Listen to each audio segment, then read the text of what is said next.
A few days back, I made a post to this thread, which came across my Twitter feed from Sean Nairn, who is a taxpayer-funded individual. He worked for you, the taxpayer, but technically he worked under Tom Perez, John Olszewski Jr., Dr. Leanna Wen. That may have been actually not taxpayer funded, but Mayor Stephanie Rawlings Blake. Anyway, he's been involved in the government for a long time. And this post came across my Twitter feed, and he said, I'm going to be voting for Johnny O, people of Dundalk. So anyway, as a Dundalk resident, I figured I'd tell him what I heard on the streets, which was they didn't like Johnny O because he shut down businesses, put people in the unemployment lines, brought Section 8 into neighborhoods, and forced experimental beep onto county employees, county government employees. Anyway, Miss DeVille, who is a writer, a reporter for the Baltimore Banner, she's a Baltimore County government reporter who, by the way, never interviewed me about running for office. So obviously she showed her bias by omission. She decided to jump into the thread here, and this was the main tweet that I was interested in.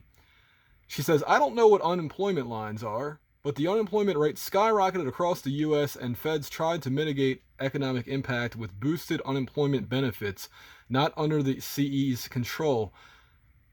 It actually was, Miss DeVille. So here's the thing.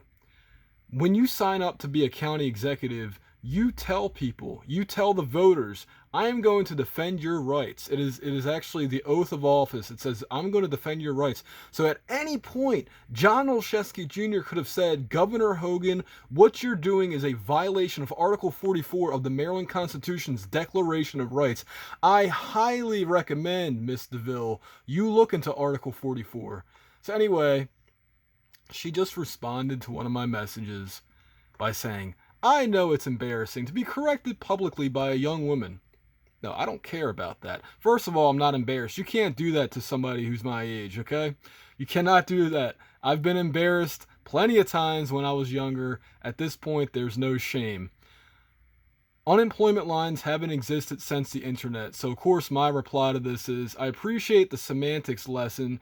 Unemployment line is still a very commonly used phrase. So then I linked to this Google link. And as you can see, the phrase unemployment line is used quite often. So regardless of what is and what isn't, unemployment line is still common vernacular. So, going back to the tweet, if I can find it, I told her, now, about the more important issue.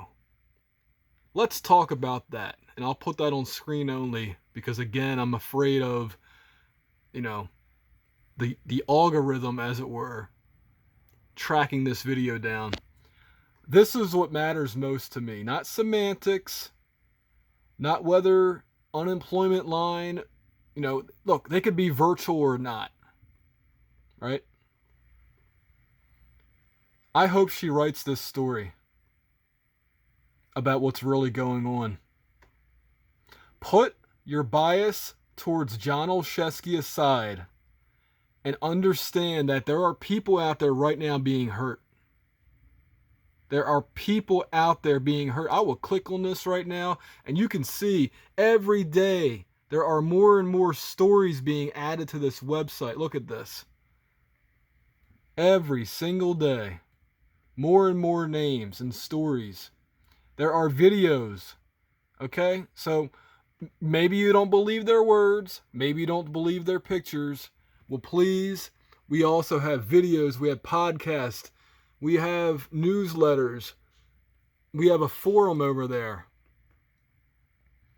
Again, I didn't find out until a relative of mine was harmed until I think it was June.